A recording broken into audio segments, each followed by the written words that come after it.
Les damos la bienvenida a Comprensión de los Tiempos Actuales a la segunda sesión de Antropología Cultural con el doctor Enrique Sone.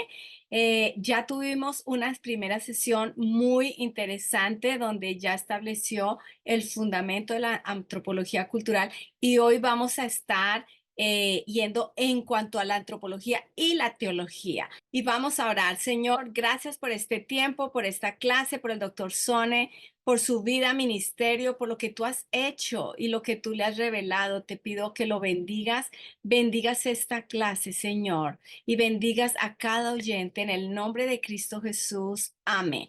Doctor Sone, bienvenido. Un placer estar con ustedes este día y continuar nuestra charla que comenzó ayer. Me quedé pensativo sobre lo que dijimos la vez pasada y nunca es suficiente porque siempre hay algo que agregar, pero estamos limitados en tiempo y espacio, así que hacemos lo que podemos con estas 3 sesiones.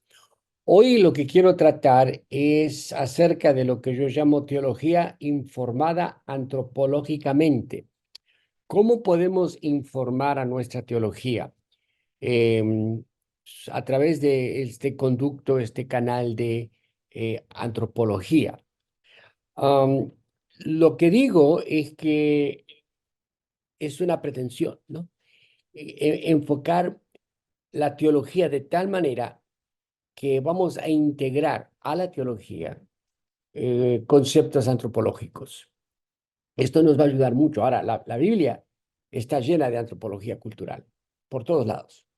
Pero no es mi objetivo de hacer un exégesis de ese tipo, sino simplemente afirmar que la teología puede ganar muchísimo cuando ponemos dentro de nuestras armas o nuestros principios de trabajo los conceptos de antropología mismo. Ese profesor Kraft, Charles Kraft, fue mi profesor en Fuller por muchos años. Discutíamos a veces bastante, hasta que al final creo que se convirtió a Cristo, pero bueno, todos dudamos de la conversión de todos esos profesores. Pero como sea, yo fui a Fuller en un tiempo cuando Fuller era Fuller.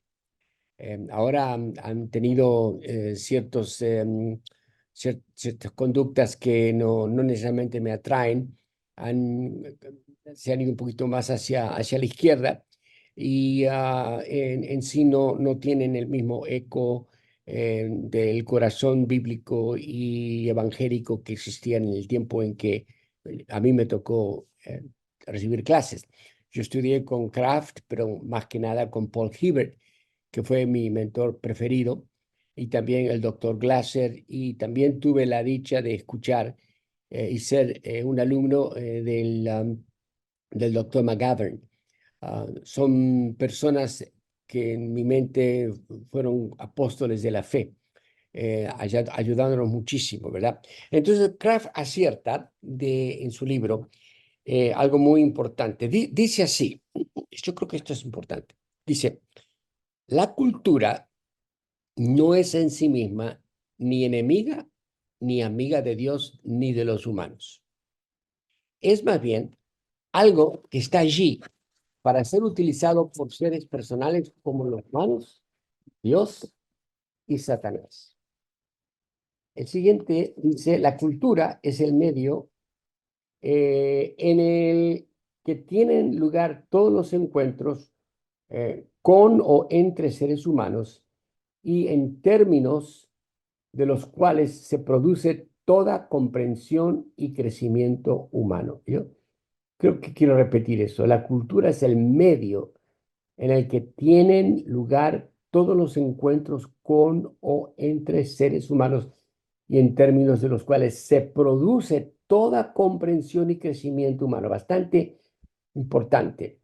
Dice Kraft, la psique humana está estructurada por la cultura, al igual que cada expresión de agrupación, incluida la familia, la comunidad y la iglesia.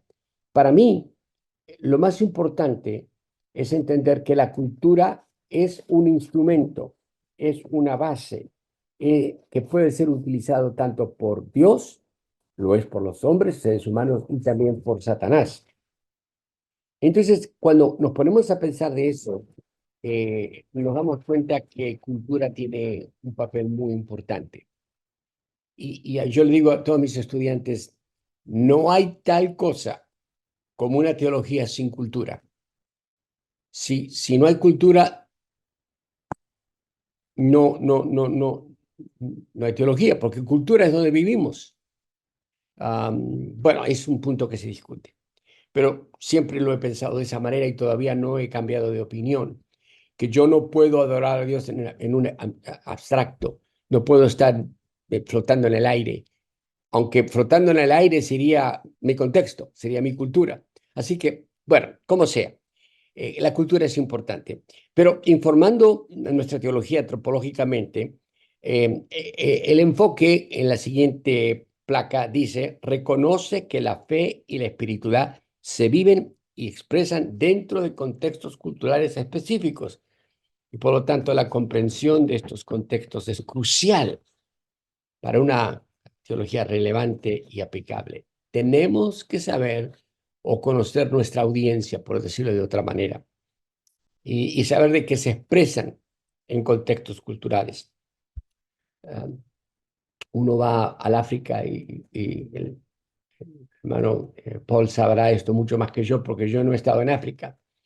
La manera en que se expresa el africano en los servicios de adoración, la manera en que se expresa en la predicación, la manera en que viven es totalmente diferente cuando vamos a una iglesia aquí en Estados Unidos. Y es diferente. La otra placa trata sobre que hay que incorporar una perspectiva antropológica a la teología porque abra una nueva dimensión de análisis que incluye todo como las creencias y prácticas de la fe son influenciadas por, ¿verdad? Y a su vez influencian la vida social, la vida cultural, la vida económica, política de las comunidades. Y eso es el punto. ¿Cómo vive esta gente? ¿Cómo vive este pueblo? Y la importancia de entender eso y usamos esta perspectiva antropológica donde la teología tiene una oportunidad de expresarse con más solidez y más firmeza y con un mayor entendimiento que si ignoramos lo que está pasando delante de nosotros. Recuerden, dije ayer sobre este americano que estaba tratando de explicarle a los guatemaltecos ahí en la jungla del Petén, el juego de béisbol, y que tiene que tener un home run. Esos son los problemas serios que encontramos. Pero es más todavía. La siguiente placa dice que una teología informada antropológicamente no solo enriquece la comprensión teológica con una mayor apreciación de la diversidad y complejidad humana, sino también promueve una reflexión crítica sobre cómo la teología puede responder de manera efectiva y compasiva a los desafíos y necesidades de las comunidades en un mundo globalizado. Ya no escribimos cartas de amor, ahora mandamos textos de amor. Anoche, no durmiendo bien, voy a YouTube y encuentro allí cómo hacer un asado campestre. Siempre yo estoy metido en eso. Y este gaucho decía, yo dice, lo que me temo es que mi cultura de gaucho está desapareciendo. Mis hijos ya dejan la estancia y se van para el pueblo y vienen con esos teléfonos, esos iPhones, dice, y ya no tienen el genio de amabilidad, de comprensión y de paciencia. Le han robado la cultura, no tienen la cultura gauchesca y se va en una generación. Yo creo que eso es tan importante de entender que la globalización, aunque tiene muy buenas cosas, también tiene ciertas condiciones que, bueno, estamos perdiendo algo muy rico. Pero bueno, tenemos nuestro mensaje bíblico que predicar a todas las naciones y tenemos que entender un poquito más sobre cómo las naciones operan, cómo piensan, cómo se portan para que el mensaje sea claro en el corazón y en la mente de ellos. La clave para mí es la próxima placa donde dice que este enfoque busca una teología viva, que dialogue constantemente con la realidad humana en toda su riqueza y complejidad. Hay que estudiar el pueblo en donde estamos, hay que entender el pueblo.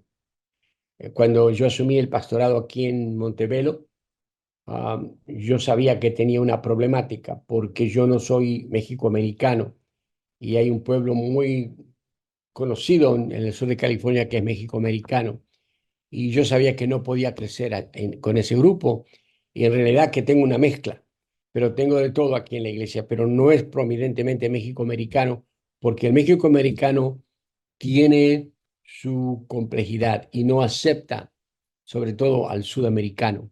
Es una realidad. Entonces, estoy tratando de encontrar una teología que tenga vida y que tenga un diálogo constante para poder entender dónde debo de ir y cómo debo de ir y cómo debo de comportarme para poder hacer un impacto en la vida. Entonces decidí ser yo y dije, el que viene, viene y el que no viene, no viene. Y la congregación siguió adelante y en realidad que tenemos una mezcla de muchas nacionalidades, pero todo es en inglés. El idioma formal aquí en la iglesia es inglés. El español lo usamos solamente en momentos sociales cuando se necesita hacer, pero funcionamos de acuerdo con el diálogo de la congregación. Recordemos, en la próxima placa dice que la cultura se refiere a la forma en que los miembros de un grupo étnico particular se relacionan con su entorno y entre sí. Es como yo vivo aquí. Esta es mi vida, este es mi entorno. El gaucho de anoche en YouTube estaba ahí con el cuchillo que se llama facón en español y estaba carneando un ternero y estaba prendiendo el fuego con leña, la intemperie y era la manera en que se relaciona. Y venían otros con vestidos de gauchescos, no era necesariamente lo más higiénico que he visto en mi vida, pero bueno, es como vivían en el campo, ¿no? Y ahí, ¿qué le voy a decir? Lávense, desde un baño antes de que les hable de Cristo, ¿no? Tengo que entender ese contexto y darme cuenta que así es como se relacionan en su entorno. Y miraban hacia el horizonte y en el horizonte todo plano, no había un árbol, no había montaña, no había nada. Y diciendo, ahí ya viene la lluvia. Todo otro mundo, otro mundo. Y es la manera en que se relaciona con su entorno. Pero claro, el asunto cultura, como digo ahí, es complicado en cualquier instancia y sobre todo cuando invocamos una teología que es evangélica, donde comenzamos a ver la ética, el comportamiento y a veces el comportamiento que produce una teología norteamericana quiere impactar en un contorno que no es norteamericano y ahí nos metemos en un montón de líos. Y yo lo he visto, lo he visto. Por eso que famosamente se critica el misionero americano en nuestros pueblos cuando describen lo que es un cristiano y reducen de la manera siguiente: si tú quieres ser un buen cristiano, sé un buen americano. Y eso es bastante prepotente. Y desafortunadamente los que no han tenido una práctica o inteligencia cultural, por así usarla, cometen estas violaciones tan importantes. Porque aunque en Estados Unidos uno tiene que ser un buen americano en mi país no existe, tiene que ser un buen argentino, no un buen americano. Y ahí, esos son los conflictos. Bueno, recordemos que cultura tiene sus ramificaciones porque cultura trata con actitudes, valores y formas de conducta aprendidas y compartidas. También la cultura incluye los artefactos, materiales creados por los miembros de un grupo de cultura. Aquí está mi cultura, y hay un artefacto de mi cultura, un mate, la bombilla. La cultura también incluye conocimiento, creencia, arte, moral, ley, costumbre y cualquier cosa, otras cosas, capacidades y hábitos adquiridos por el hombre como miembro de una sociedad. Grunland lo dice. Pero bueno, ese es el asunto de cultura. ¿Cómo enfrentamos la cultura? ¿Cómo cómo manejamos todo esto antropológicamente y teológicamente. Entonces, vamos a un nuevo término que lo voy a presentar ahora, aunque creo que lo dije ayer, pero no lo interpreté. ¿Cómo me relaciono con la cultura desde mi cosmovisión cristiana hispana? Y la palabra cosmovisión es el nuevo término. Y cosmovisión es la manera de ver e interpretar el mundo. Yo tengo mi propia cosmovisión y todos tenemos nuestra convicción. Dice, las placas dicen, se trata del conjunto que fluyen juntos, de creencias que permiten analizar y reconocer la realidad. Pero ¿cuál realidad? La realidad a partir de la propia existencia, mi realidad, aunque es nuestra realidad, pero también es mi realidad. Y hay tres maneras en que uno entiende lo que es la cosmovisión. Uno puede hablar de la cosmovisión en una persona, de una cultura, de una época. Una persona tiene una cosmovisión, una cultura tiene otra cosmovisión, una época tiene otra cosmovisión. O sea, de que no podemos evitar el concepto de que así es. Y por eso que trato de ver esto en la próxima placa, donde generalmente nos vemos desde tres identidades diferentes. La identidad humana o personal, social, bueno, identidad humana, social y personal. Las identidades personales, humanas, son muy importantes de diferenciar. Primero, vemos que la identidad humana implica esas opiniones de nosotros mismos que creemos que compartimos con el resto de los humanos. Soy un ser humano, camino con mis dos piernas, tengo dos manos, tengo brazos, tengo un torso, tengo cabeza. Hay ciertas cosas que somos todos iguales. Y también tenemos diferentes ideas que tratan con la realidad. Después está el término de las entidades sociales, que implican lo que llaman visión de nosotros mismos. Entonces, que compartimos con otros miembros de nuestros grupos. Soy pastor evangélico de la Iglesia Cuadrangular. Esa es una identidad social, donde nos vemos cuadrangulares, o de la Asamblea de Dios, o de la Iglesia Alcance de Victoria, o de la Iglesia Nazarena, lo que sea. Y después tenemos las identidades personales, donde son opiniones de nosotros mismos que nos hacen diferentes. Yo soy latinoamericano, pero al mismo tiempo soy ser humano. eh, Pertenezco a la nacionalidad de argentina, pero como individuo yo tengo un trasfondo diferente al que nació en Irlanda, con descendencia irlandia, algo personal. Y hay diferentes características que me definen a mí como una persona única. Y eso es mi nombre, mi apellido, mis padres, etcétera. Esa es la cosmovisión. Ahora, como evangélicos, eh, tenemos una tensión permanente con la cultura secular. No hay vuelta que darle. Siempre hay esa clase de estructura. ¿Cómo debemos relacionarnos con la producción cultural que nos rodea? Los libros, las películas, la música, pintura, escultura, revistas, radio, televisión, las nuevas tecnologías, y la lista puede seguir y seguir y seguir. Y entonces, esa es la cultura que tenemos nosotros que enfrentar como evangélicos. Y todos los medios de producción cultural envían mensajes estéticos e ideológicos que reflejan la mente y el sentir de una generación a la que pretendemos redimir con el mensaje del Evangelio de Cristo Jesús.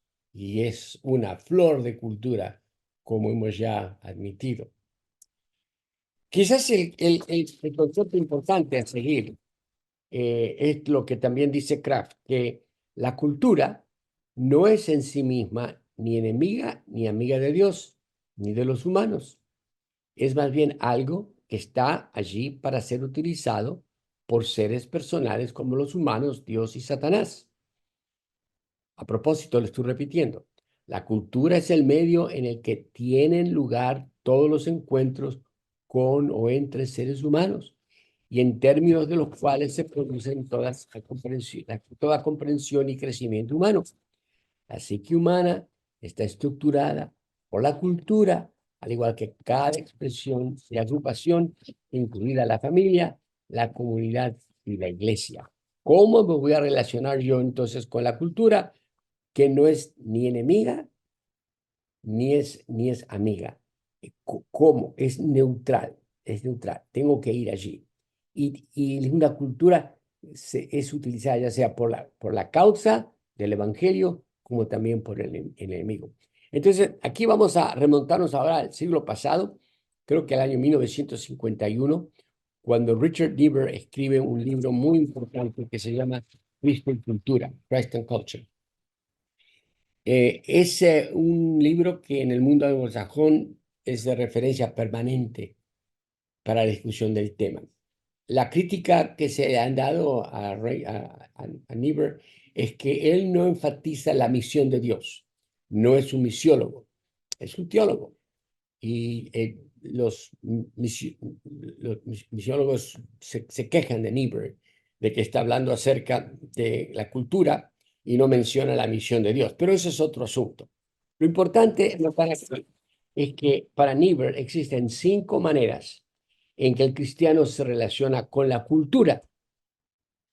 Y la primera es Cristo contra las culturas. Voy a leerlo.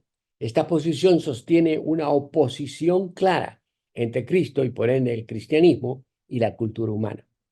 Y los seguidores de esta perspectiva ven una contradicción fundamental entre los valores y prácticas del cristianismo y los de la cultura secular. Por lo tanto, abogan por un retiro de la participación en la cultura secular o una resistencia activa contra ella para mantener la pureza de la fe cristiana.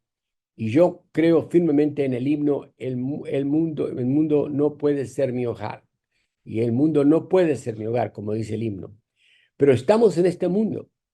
Y Cristo contra las culturas es cuando nos aislamos de una realidad donde vivo. Tenemos que enfrentar lo que nuestros jóvenes enfrentan, los niños enfrentan. Aquí en Estados Unidos, desafortunadamente salió en los medios masivos que ahora en kindergarten, en kinder, están enseñando a los niños a pensar sobre si son hombre o si son mujer. Decime, le dicen a un niño de 5 años, ¿vos qué te sentís, que sos un hombre o que sos una mujer? Y de acuerdo a cómo ellos se responden, los maestros comienzan a masajear esa decisión y los están permitiendo. Eso es el mundo. No queremos saber nada con ese tipo de mundo, pero tenemos que entenderlo para poder presentar a Cristo. Cristo contra la cultura. Eso no se acepta como parte de una cultura del reino, pero sí se tiene que aceptar que existe una cultura que está perversa. Entonces hay algunos que dicen, no quiero saber nada del mundo, y se apartan de tal grado que ni siquiera se atreven a salir a la esquina porque van a ver algo que los puede contaminar. Es un poquito exagerado. Después, la segunda posición que Niebuhr toma es Cristo de las culturas. Y esto es en contraste con la primera posición, porque esta perspectiva ve una armonía entre Cristo y la cultura.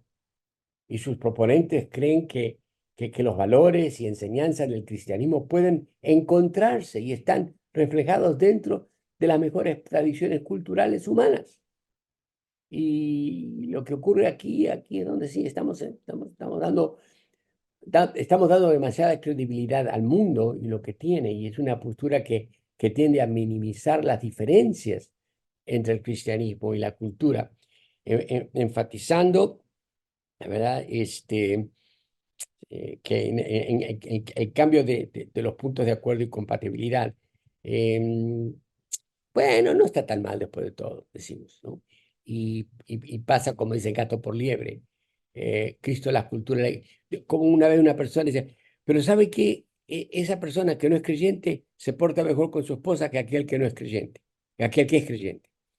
y a veces vemos las conductas de los inconversos y los comparamos con los creyentes y hacemos entonces el concepto de que, bueno, quizás no tienen a Cristo, pero hay algo de Cristo en ellos, solo que no es suficiente como para que sean salvos, ¿no es cierto? Ese es el problema. El tercero es Cristo por encima de las culturas. Y esta posición reconoce tanto la validez de la cultura como la supremacía de Cristo sobre ella. Niebuhr describe este enfoque como un sí, pero a la cultura. Es decir, acepta la importancia de la cultura, pero insiste en que Cristo la trasciende. Y ahí ya estamos un poquito mejor. Pero los adherentes buscan integrar la fe cristiana con la participación cultural, manteniendo al mismo tiempo una distinción clara entre los valores, ¿verdad? Y cristianos y los culturales. Y ahí tenemos algunas naciones que piensan de esa manera. Nosotros, por lo menos en mi caso en particular, rechazamos ciertas cosas que se practican en la cultura. Las rechazamos porque son simbólicos de dignidad. El tomar, el fumar, el vestirse extravagantmente. Hay ciertas condiciones que decimos, está mal, pero hay mucho cristiano que toma, que bebe, se emborracha, tiene sus cosas, pero dice que ama a Cristo. Y bueno, hay mejor sí. El cuarto punto también trata sobre Cristo y cultura en paradoja. Esta visión sostiene que los cristianos viven en una tensión constante entre su lealtad a Cristo y su participación en la cultura. Reconocen la presencia simultánea del bien y el mal en todas las actividades humanas, incluida la cultura. Los cristianos, por lo tanto, deben participar en la cultura, pero con un sentido crítico y conscientes de la paradoja de vivir en un mundo caído mientras se espera la redención. Muchos han dicho que esta es la posición católica apostólica romana. Ahí se los dejo a que ustedes piensen y que procesen este asunto. Pero dice el cristiano debe participar en la cultura, pero con un sentido crítico y conscientes que estamos aquí, pero no somos de acá, y por eso es de que vemos tantas cosas que ocurren dentro de estos contextos religiosos que tienen más de mundo que de Cristo. Y quizás la quinta posición, mate primero porque no estoy acostumbrado a hablar directamente en mis clases, yo tengo diálogo, siempre hablo con los estudiantes, charlo. Bueno, ahí es donde me meto en muchos líos. En la quinta posición es Cristo transformador de la cultura. Esta última posición ve el cristianismo como una fuerza transformadora dentro de la cultura. Y los seguidores de esta perspectiva buscan reformar y redimir las estructuras culturales desde adentro, trabajando para alinearlas más estrechadamente con los valores y principios cristianos. Esta visión es optimista sobre la capacidad del cristianismo para efectuar estos cambios. Para mí es bravo, pero sí, de las 5 posiciones, la quinta posición quizás es la que más nos interesa y la que más buscamos.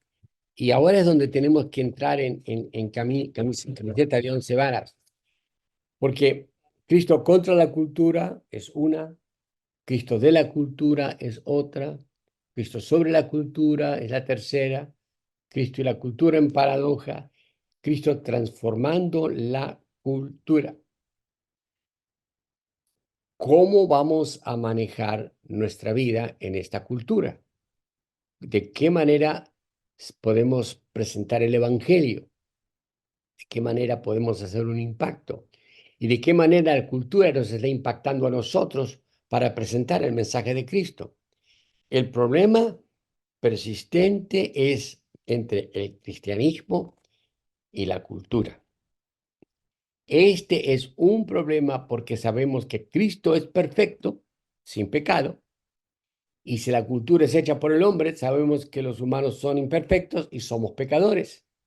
Entonces, eso lo dice Niebuhr también, que siempre va a haber esta tensión dentro de nosotros de presentar un evangelio puro y fideligno a una población que es impura.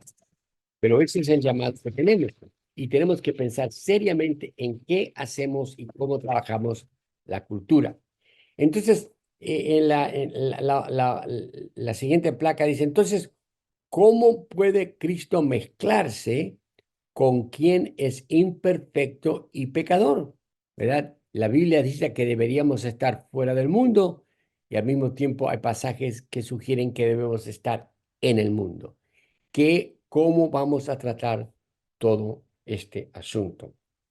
Yo siempre he pensado que cuando nos consideramos dónde estamos y cómo estamos rodeados y cómo Pablo y Pedro y la Biblia, Cristo, nos advierte de una perversa generación, como fue en los días de Noé.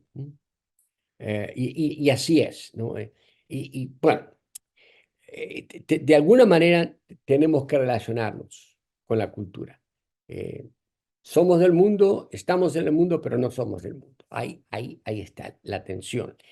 Entonces, si seguimos pensando, es aún más difícil de ver cuando la literatura bíblica muestra el acercamiento a Dios de personas provenientes de contextos culturales muy diferentes y en los que se acercaban a Dios con una visión del mundo muchas veces contradictorias entre sí. Ahí está el asunto. Hay conflictos y nunca creo que vamos a lograr una armonía total, pero y sin embargo tenemos que hacer lo posible para relacionarnos con la cultura, para poder hacer sentido y pelear el asunto en los púlpitos y en nuestra vida personal.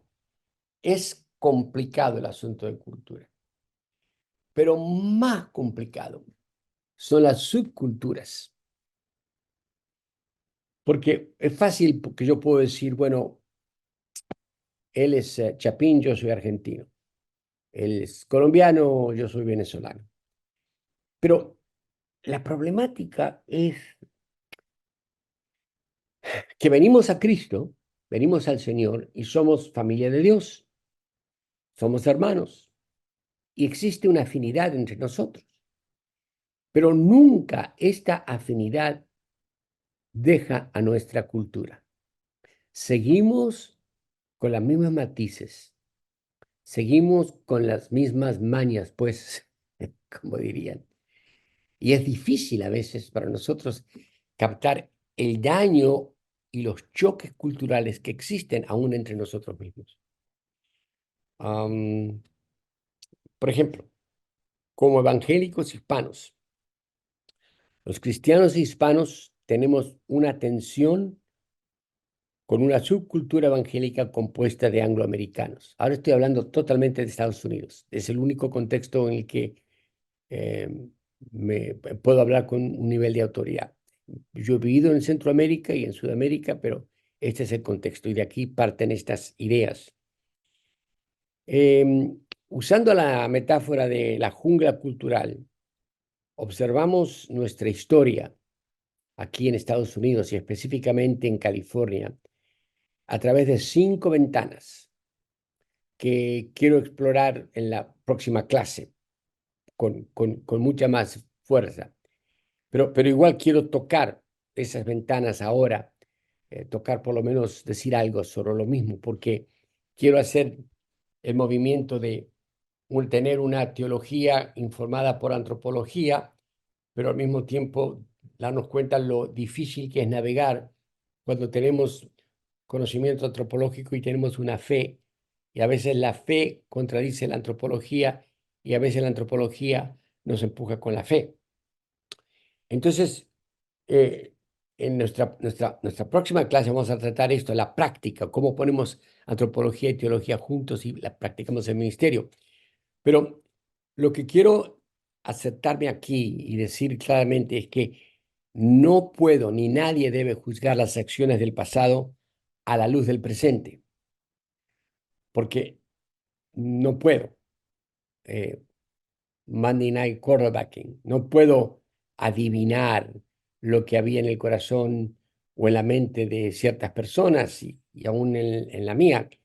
Vivimos en un cierto tiempo y nos comportamos de esa manera. Pero relato en el libro que existe tal cosa como una jungla cultural aquí en el sur de California, Estados Unidos.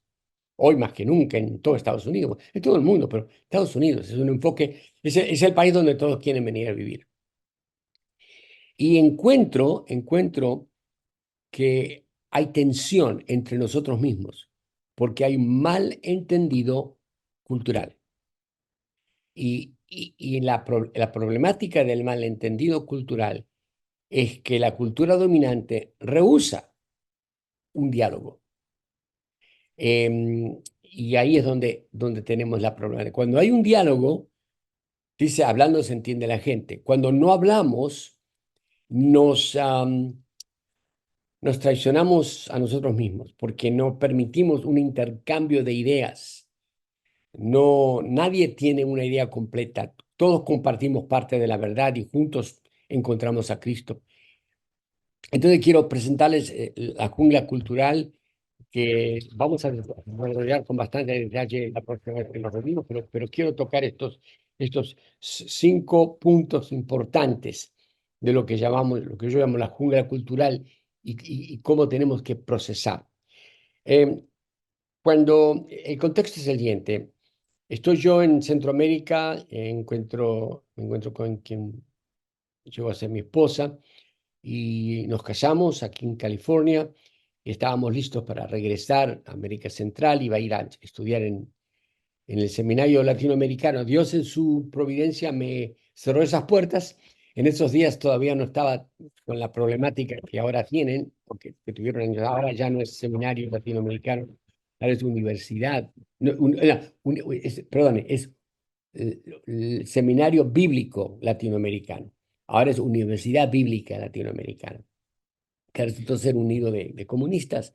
Y lo acabo de decir, ya lo dije. No me quite eso de la placa, hermana. Déjelo ahí, déjelo ahí. Y entonces ocurre que por razones largas y no para contarlas aquí, el viaje de regreso a Costa Rica con mi esposa no pudo ser. Entonces me di cuenta que el Señor me guiaba para quedarme aquí en Los Ángeles, que era el lugar que yo menos quería quedarme. Para mí, quedarme aquí en Los Ángeles era un pre-purgatorio o quizás un pre-infierno. Yo estaba acostumbrado ya a América Latina en el sentido de Centroamérica y las iglesias y el movimiento y nada que ver con lo que hay aquí en California, porque para mí esto era, bueno, una... no podía, esto no podía estar cerca del cielo, vamos a decirlo de esa manera, no era el lugar preferido. Pero aquí 50 años, más de 50 años en el país, porque el Señor tiene un sentido de humor que a veces no me explico, pero bueno, me tengo que reír a los chistes de Dios porque si no quedo mal con Él. Entonces, cuando se decidió por mí de que me tenía que quedar aquí en California, descubro esta jungla cultural, una jungla multicultural, pero con tropiezos muy fuertes con la cultura dominante.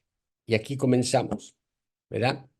El primer contexto de la jungla fue que la cultura dominante era en realidad agencias de asimilación. Bajo ningún punto de vista podía yo crecer y desarrollarme en este país si no me hacía americano. Ahora, posiblemente esto parezca que fuera una visión del tiempo de las cavernas, pero no ha cambiado tanto.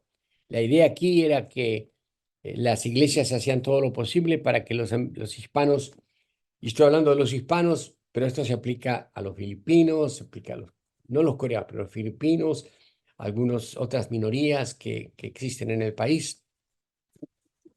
Y bueno, hacían todo lo posible para poder funcionar bien, que hablar inglés, pensara como americano, porque era la manera de asimilarnos al país. Y nos decían a nosotros, no, lo importante es que usted hable inglés y que piense en inglés y vamos al partido de fútbol, y digo, no fútbol, pero soccer, y, perdón, de béisbol y toda esa clase de cosas. Entonces, el primer contexto era de que la cultura dominante no tenía ningún interés en que yo siguiera siendo hispano. Querían que yo dejara esas cosas y fuera asimilándome a la cultura norteamericana. Había entonces aquí un choque de cultura directo. Segundo contexto de la jungla cultural trata con lo absurdo, ¿verdad? Porque vamos a explorarlo con detalles la próxima charla, cómo los americanos querían alcanzar a los mexicanos para Cristo. Yo aquí pongo la palabra hispano, pero eran mexicanos. Ellos desarrollaron un concepto de evangelismo a los hispanos y lo hacían de una manera absurda, porque no entendían el idioma, no entendían la dieta, las costumbres, nada, pero querían evangelizar a estos pobrecitos em, eh, que apenas si tenían la ropa adecuada para manejarse aquí en el país. Ya lo van a ver con más claridad en la próxima clase. Pero es absurdo porque tiene un ministerio de cómo iban a alcanzar. El tercer contexto de la jungla trabaja con el asunto del idioma. Sí, querían que aprendiera inglés, pero mucho más que aprender inglés, querían que me olvidara del español, que me olvidara del español. Era ofensivo si se acercaba un americano y yo hablaba español con otro que hablaba español. Se sentían que estábamos hablando de ellos. Querían que perdiéramos el idioma completamente. El cuarto es la ingenuidad del hispano, en que el hispano comenzó a pensar que quizás si se portaba como un americano iba a ser aceptado como un americano, y nunca es aceptado como un americano porque no es un americano. Y tenemos muchas personas que en este conflicto cultural que no son ni una cosa ni son la otra. Entonces es rechazado por uno, rechazado por otro y se quedan en el aire. Ahí sí que están en el purgatorio. Y es ingenuo. Cree que si piensa como un americano y uno no puede en sí pensar como americano. Cuando uno es hispano, es hispano. Bueno, mañana lo digo con más énfasis. Y luego el quinto contexto de la jungla jungla cultural, trata que no querían que estudiáramos. Tenían talleres, tenían certificados que daban, pero cuando se pedía recibir un título, un diploma, lo cuestionaban a uno, no necesitas. Los pastores escuchaban a los americanos predicar y los americanos le daban el papelito con el bosquejo a veces y lo traducían al castellano, al español y predicaban ese bosquejo. Y esa era la educación de nuestros pastores en la década del 50 y del 60. Esos son los choques culturales. Tomo mate. Preguntas, por favor. Muy bien, doctor Sone, gracias por su exposición. Bueno, aquí tenemos al pastor Pablo Otremba y queremos escuchar sus comentarios y preguntas sobre esta sesión. En Hechos capítulo 16, Pablo el apóstol llega a Filipo a Filipos y allí pues tiene esa experiencia en la cárcel y el carcelero y bueno, él finalmente le es liberado, pero el carcelero pues angustiado se quería quitar la vida, finalmente no, pero Pablo le dice, crea en el Señor Jesús y entonces toda, tú y toda tu casa serán salvos. Y esto se ha usado, digamos, de una manera como que es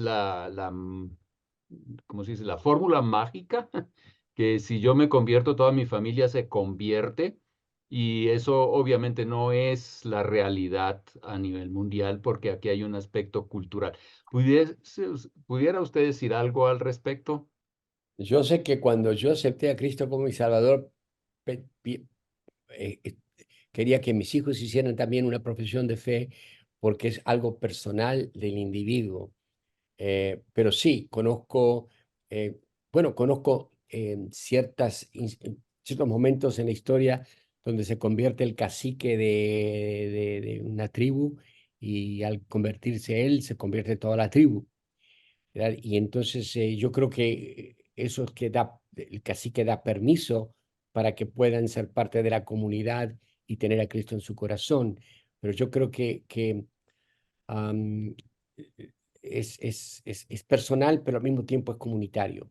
Hay un ambiente en donde se puede hacer ese trabajo de aceptar al Señor. No sé si me estoy explicando, pero no, yo creo que cada uno individualmente tiene que hacer esa decisión de fe. Uno puede ser influenciado por la cultura, por supuesto, por el cacique, al cual le tienen confianza y es su líder. Y esa es la función del líder, y por eso que sobre mucho te daré, cómo es la historia, la responsabilidad que tenemos, el Señor va a demandar de nosotros. Por eso que nuestra influencia como líderes es tan importante, porque influenciamos para bien, influenciamos para el mal, pero es individual. Sí, pero en el caso digamos, de este carcelero y la cultura en ese momento, tenemos Sí, probablemente una cultura más paternal o patriarca o como sea que queramos decirle, donde el hombre en la familia es el que prácticamente da la dirección para toda la familia. En otras culturas podemos ver que si uno alcanza a la mamá, que muchas veces eso es lo que pasa en Latinoamérica, que claro. es la mujer la que primero se convierte y no que después automáticamente todos se convierten así tan rápido, pero la tendencia sí es que si la mamá cree, entonces muchos le van a seguir. Mientras Sí, que si el papá cree, entonces ya las cosas son un poco más dudosas. ¿Usted ve eso también así? claro, Que- totalmente cultural. Es un patrón cultural donde los que son líderes de la familia o líderes de la tribu abren y cierran las puertas y los otros siguen. Sí, eso es muy cultural. Ujú, Pero dar el permiso para hacer algo bueno es muy importante en el líder, ya sea matriarcal o patriarcal. Sí, definitivamente. Lo he visto. Oh, ujú, sí, lo he visto. Am, hay, hay todo un fenómeno de Nida, el antropólogo, cuenta la historia de este misionero que fue para el Polo Norte con los esquimales. Y ese es chistoso, pero es bastante fuerte, donde dice que llega ahí y predica el evangelio y el cacique se entrega a Cristo, se entrega al Cristo y abre la puerta para que todo ese grupo, toda esa tribu de esquimales se entreguen al Señor. Y entonces están festejando el triunfo de Cristo en el corazón de ellos. Y el cacique se acerca al misionero y le dice, mira, dice, ¿cómo puedo yo agradecerte por todo esto? Esto ha cambiado la vida, esto está increíble. Mira, te voy a prestar a mi primera esposa, es tuya, por el tiempo que tú quieras. Yo tengo 6 esposas, yo me quedo con la primera, te doy con la primera. Es muy bonita. Entonces el misionero la ve y, ok, tengo conciencia que va a haber gente que va a estar escuchando esto, pero la ve que tiene pelos que le salen por todos lados y, o sea que a los ojos de un misionero americano ver todo eso no era necesariamente la belleza que estaba anticipando o esperando, ¿no? Y claro, esto es peliagudo, así que perdón con todo, ¿no? Pero entonces Nida, esto está en el libro de Nida, el misionero, la Nida hace la pregunta al lector y dice, ¿qué haría usted? Porque si le rechaza ese regalo, puede que se vaya del evangelio y nunca más acepte. ¿Qué se puede hacer en esa situación? Y entonces discute las diferentes alternativas. Y yo presento esto a mis estudiantes vuelta a vuelta y algunos tienen un llamado a ir al Polo Norte para encontrar al cacique, a ver si le ofrecen una esposa. Pero bueno, ese es todo un chiste, ¿no? Pero no es chiste, esto fue una realidad. Entonces, ahí tenemos un choque cultural. ¿De qué manera se resuelve esto? Y la manera en que esto se resuelve es que el misionero soltero astutamente le dice, no puedo porque a medida que tú vas a crecer en el evangelio, te vas a dar cuenta que ese acto que tú lo haces de buen corazón representa un pecado, representa para mí adulterio. Entonces no lo puedo aceptar. Y el cacique se conformó con eso y no tuvo que dormir con la señora esa. Pero esos son los choques que existen todo el tiempo, porque son conceptos de cultura muy, pero muy arraigados. Y el Evangelio lo que hace entonces no cambia, a ver si lo digo bien, no cambia la cultura en sí, sino cambia individuos en la cultura, los cuales comienzan ellos a cambiar ciertas conductas. Pero no creo que una cultura entera pueda ser transformada. Son individuos en la cultura que Cristo cambia. Y entonces uno es como cuando, ¿qué es lo que dijo la masa? Y cuando estamos amasando y ponemos levadura, sin hacer ningún ruido, se comienza a expandir la levadura. Esa es la manera pero no es bastante complicado. No sé si le expliqué, pero por lo Sí, menos bueno, el tema que me interesa es que al predicar el evangelio tenemos que considerar las culturas sí, y dónde estamos sí, metidos o qué cultura queremos alcanzar y sí, que vamos a enfrentar algunas cosas que van a estar en contra de llevarles el evangelio. Hay algunas que son también favorables, como en el caso de una cultura patriarcal, como en el caso de Hechos 16, donde si el papá en la casa se convierte, posiblemente muchos por respeto, por honor o por lo que sea, también están convencidos de la verdad y se entregan también a Cristo, o si es la mamá. Eso puede ocurrir y eso lo vemos en ese caso. Y es un asunto cultural, pero no es una promesa así que uno pueda llegar y decir, ah, esto es para todo el mundo, ¿no es cierto? En una cultura muy individual, Estados Unidos, Alemania y otros, eso uno sabe que no, que el papá creyó, pues bonito para él, pero yo defino lo mío. exacto, exacto. Ahora, una otra pregunta que aquí hay, alguien, Hermes, está diciendo, ¿es mejor tener alguna tradición cultural así no sea cristiana que no tener ninguna? Por ejemplo, pueblos milenarios como los judíos japoneses tienen tradiciones que Que perduran. perduran y les dan algún tipo de trascendencia por los siglos por sus tradiciones culturales y fuertes. Yo entiendo la pregunta de esta manera, que bueno, hasta dónde, no sé, Inés, usted ayúdeme aquí, eh, si esto tiene que ver con que hay ciertas cosas que una cultura pues hace y tiene características y yo creciendo en esa cultura, pues algunos aspectos yo los voy a sostener Sí, porque no son pecado, exacto. no son nada inmoral éticamente hablando, está bien, y lo voy a sostener, mientras otras cosas las voy a tener que filtrar y rechazar. Exacto. Creo que les dije la vez pasada de que el mate era prohibido a los argentinos en el norte argentino por los misioneros porque creían de que el mate lo juntaba a la gente y estaban hablando mal de ellos y se sentían amenazados los misioneros. Dijeron, esto es pecado. Dijeron, esto no es pecado, es cultura, es todo lo que es. Y hay ciertos rasgos que uno sostiene por el resto de su vida y no, no involucran una traición a la fe del Señor Jesús. Hay ciertas cosas que posiblemente estén en conflicto y esa es la obra del Espíritu Santo que nos va a guiar a toda verdad. Y a medida que yo oro y busco al Señor y leo su escritura, existe esa santificación interna donde comienzo a entender que hay ciertas cosas que son ofensivas y contraproducentes que voy a dejar. Y las voy a dejar porque Dios puso en mi corazón. Pero yo no le puedo dictar a un mexicano no comas más chile, porque eso es pecado. ¿De dónde saco yo eso? Como no Ujú. tomar mate. Sí que hay ciertas costumbres que no tienen nada que ver con nuestras divisiones. Yo creo que el Señor quiere que yo tome mate para traer a los argentinos a Cristo y el mexicano con el chile.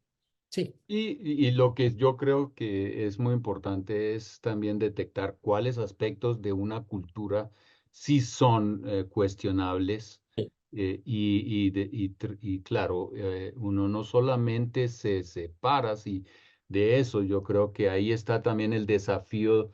Si somos muchos en una cultura, podemos cambiar una cultura. Yo pienso, por ejemplo, en Guatemala, este pueblo, Molonga, creo que se llama, sí, donde eran tomadores, cantinas en cada esquina del pueblo. Esto era terrible. Llegó el evangelio y yo estuve en ese pueblo. Hoy hay creo que una o dos cantinas no más, y el pueblo experimenta una bendición en todo lo que tiene que ver con la agricultura y su prosperidad. Eso es algo tremendo. Pero, ¿qué es lo que pasó? Aquí cristianos se convirtieron, siguieron los caminos del Señor, y eso cambió toda su cultura, y ya no son tomadores, sino que trabajan y cuidan de su familia.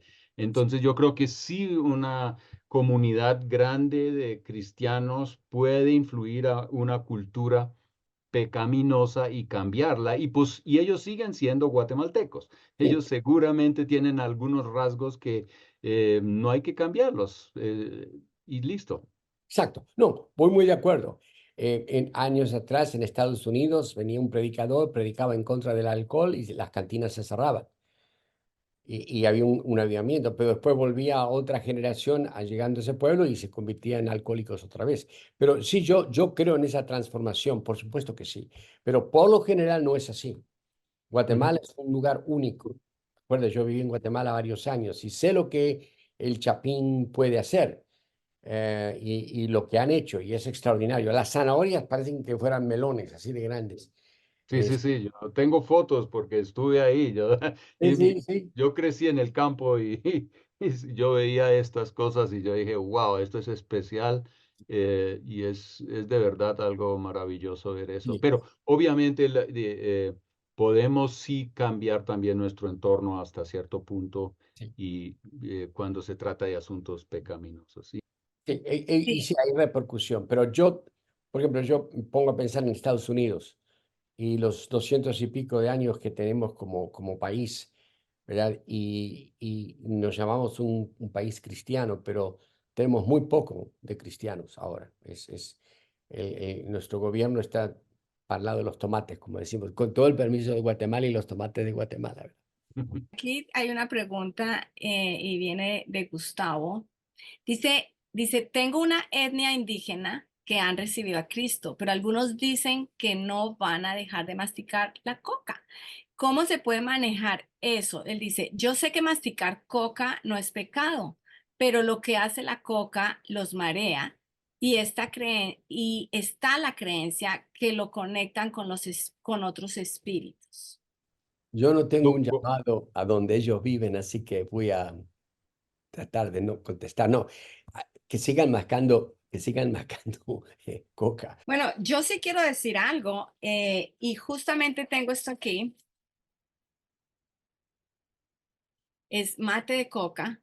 Este lo conocí en Perú y cuando mi esposo y yo fuimos misioneros, pues yo sí soy un poco más rígida, pero nos ofrecían mate de coca y yo debajo de la mesa dándole patadas de que no lo fuera a hacer. Pero después yo me acuerdo que fuimos arriba a las montañas en la altura y casi nos morimos, lo que llaman eh, soroche en Perú. Fue horrible la sensación. Y después ellos nos aconsejaron es que cuando subas tienes que tomarte un mate de coca. Y bueno, volvimos a ir en otra ocasión y mis dos sobrecitos de mate de coca me los tomé y la verdad pasé un tiempo lindo, subimos las montañas y todo, pero ayudó y tuvo un beneficio que nos ayudó a aclimatarnos a la altura. Entonces, hay cosas, porque este mate de coca no es la droga. Ahora, es importante poder tener información y tener entendimiento de qué es, para qué es, con qué propósito se hacen las cosas también. La coca, en la manera en que lo está presentando, es simplemente una hierba medicinal que se necesita en ciertas alturas. Yo estuve en Quito y me vino un problema por la altura. He estado varias veces, pero la última vez que estuve ahí casi me muero. Y es porque yo nunca había tomado nada de eso. Y si hubiese tomado un poco de coca o un mate de coca, ya no hubiese tenido ese problema. Y mi médico aquí me dijo, sí, es algo que puedes hacer, es medicinal. Ahora, de que yo use eso para conectarme con los espíritus demoníacos, ya estamos yendo a otra esfera donde tendríamos que analizar un poquito sobre cómo se practica el mascar la coca. Eso es algo que se tiene que manejar allá. Bueno, es lo mismo yo creo que con el tema de la cerveza o Sí, alguna bebida alcohólica. Eh, el punto es dónde paro. Y, y claro, entonces, esas son, no sé si eso es un tema netamente cultural, pero en algunos países se mastica coca pero se mastica demasiada coca y en algunos se toma cerveza y se toma demasiada cerveza. Y entonces exacto. estamos violando algunas cosas donde ya no tengo control sobre mí mismo, ¿no? Exacto, y por eso que dije yo no estoy ahí, no vivo ahí, así que no sé cómo contestar. Es una pregunta muy regional, pero que uno tendría que pensar seriamente el uso que se le da a esa droga o a ese té o esa medicina o lo que sea y ponerlo dentro del contexto debido. Y yo creo que seguimos adelante. Si la Claro. persona es cristiana y está sirviendo al Señor y masca coca, hay que pensar por qué piensa este hermano de que se están comunicando con los demonios. Si es cristiano, no hay una comunicación con el demonio. O sea que ahí entramos a todo el debate teológico sobre cuál es la influencia demoníaca sobre un cristiano, el cual yo creo que es mínima a comparación de lo que decimos, ¿no? Cuando estamos hablando de la cultura, tenemos que sí ser gente que discierne eh, qué es lo que uno puede, digamos, aceptar, vivir, eh, también y qué es lo que hay que rechazar. Lo otro es que si estamos predicando el evangelio en una cierta cultura, debemos tener en cuenta algunos aspectos para poder de verdad llegar a esa cultura, ser sensibles a las culturas y también pues no bajarle a la verdad su impacto y sí, no aguarla, pero también encontrar caminos como poder entrar a una cultura con la verdad para vivir cambios. Con los romanos, como los romanos, ¿verdad? Como Exacto. a los colombianos, a los argentinos, pues. Aquí hay otra pregunta y dice así, ¿cómo evitar imponer nuestras culturas cuando llegamos a un lugar donde culturalmente son tan diferentes a nosotros? Y esto va con otra pregunta que dice que ¿cómo podemos presentar el evangelio y cómo podemos entender una cultura, su música y todas las cosas culturales que ellos tienen? Algunas misiones han tratado de convertirlos a su propia cultura. Entonces, ¿cómo poder llegar en una forma más efectiva?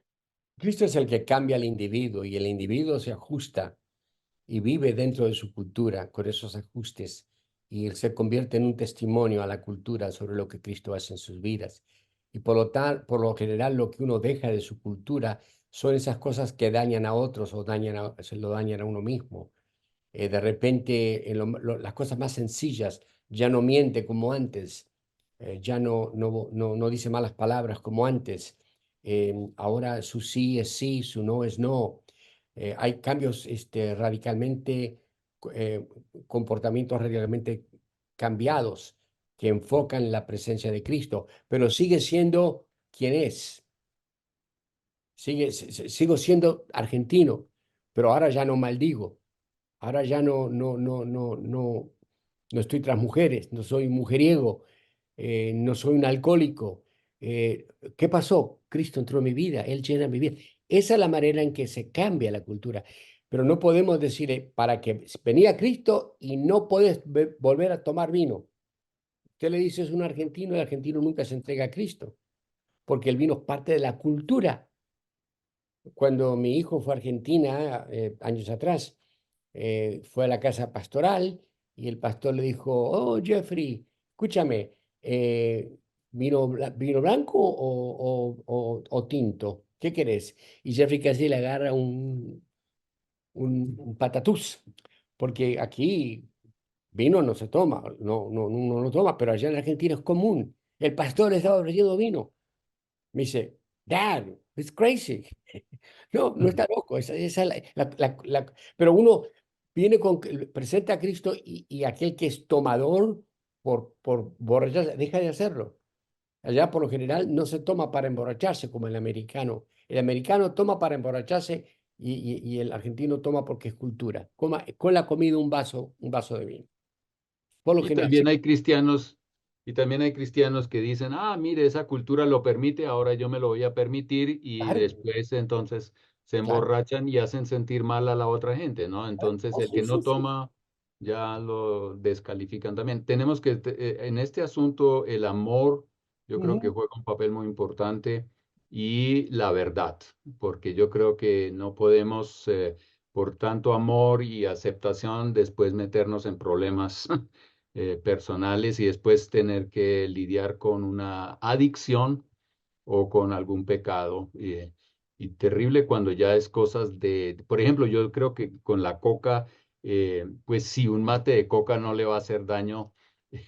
Y la razón por la cual es bueno en las alturas es porque le abre los poros en el pulmón y permite Exacto. que haya más oxigenación. Sin embargo, con la masticada, sí, y ojalá con una cerveza ahí al lado, entonces usted ya va a estar viendo otras estrellas.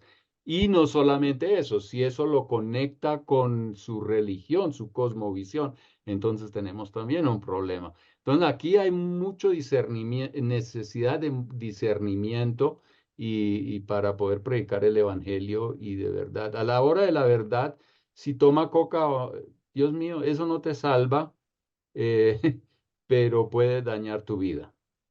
Lo mismo se aplica al dormir con la esposa del cacique. Exacto. Uno tiene que hacer esas decisiones Ah. de la mejor manera, pues uno tiene que estar informado de los valores culturales y no permitir que esos valores sean supraculturales, porque el evangelio es supracultural, no las culturas que nosotros tenemos. Y aquí hay más como un consejo y Hermes nos dice, él es de Colombia y el norte de Colombia hay una tribu indígena de la que él está hablando. Han hecho misiones ahí y le duele mucho cómo ve el tráfico de niñas, cómo venden las niñas y cómo puede quedarse callado sin tomar partido frente a una situación como estas. También dice, el patriarcado, el hombre es tan fuerte ahí que ni siquiera las esposas pueden tomar una decisión de aceptar a Cristo por sí mismas porque ellas mismas están como esclavas. Esa opresión humana es absolutamente destetable. Es, que Dios tenga misericordia, que Dios, que Dios tenga misericordia, porque eso ocurre, el tráfico de hombres y mujeres y niños, y ahora con las caravanas que tenemos llegando aquí a Estados Unidos, es atroz lo que está pasando. Los medios masivos no lo dicen como deberían de decirlo, pero es terrible. El contrabando de menores de edad han perdido casi 5.000 niños y niñas desde que comenzó esta caravana. No saben dónde están. Tienen un nombre, pero no saben a dónde fueron a dar. El tráfico de humano es horrible. Y eso que usted dice de este lugar en Colombia es trágico. Y cuando llega el Señor ahí, comienza a cambiar esas conductas. Y eso no es necesariamente a ver, no, es cultura, pero no es cultura, es pecado. Y yo Es creo que ahí atroz. hay que diferenciar cultura de comportamientos éticos equivocados. Ujú, Porque ujú. yo no puedo, pues sí, muchas veces se corta la cosa y dice, ese comportamiento es la cultura, y es como que una disculpa para seguir haciendo lo mismo. Y no puede ser así. Cuando una cultura viola la ética cristiana, del Dios de los 10 mandamientos y del Sermón del Monte. Entonces yo creo que tenemos que como cristianos poner, ¿cómo se dice? Una luz roja y decir, por ahí no voy y eso tampoco lo voy a apoyar y hasta voy a predicar en contra de eso, aunque me cueste la vida. Oh, sí, claro, absolutamente. Hay ciertos absolutos en el Evangelio. Hay que entender la cultura, pero nunca acomodarnos a la cultura. El mensaje es muy claro en la Escritura, ¿verdad? Y uno tiene que predicarlo con sabiduría, pero hay que predicar que solo Cristo salva, ¿verdad? Y que somos pecadores y necesitamos arrepentirnos y venir al Señor y Él transforma nuestra vida. ¿Cómo lo transforma y de qué manera? Eso es el trabajo de Dios. Nuestro trabajo es predicar un evangelio claro, como usted lo dijo. Bueno, Pablo lo dijo antes que usted, decir la verdad con amor, ¿verdad? Pero la verdad es importante y las culturas tienen que escuchar la verdad del evangelio. Vamos a hacer todo lo posible para ser entendidos y que el mensaje sea claramente comprendido, pero eso no quiere decir que estamos de ninguna manera acortando o achicando la realidad del evangelio. Bueno, muchísimas gracias, doctor Sone. Gracias por este tiempo que nos ha dado, Pastor Pablo. Gracias por sus aportes también. Gracias a todos los que han hecho preguntas y comentarios. Y este tipo de conversación realmente nos enriquece. Entonces, solamente me queda decirles, si esto ha sido de bendición, póngale un me gusta, haga sus comentarios, compártalo con otros. Y necesitamos ser entendidos en los tiempos en los que vivimos y llevar la palabra de Dios y que el Señor y la obra de Dios sea una obra de transformación en cada cultura que vamos y en cada cultura que vivimos. Y más cuando vemos que aquel día se acerca. Dios les bendiga.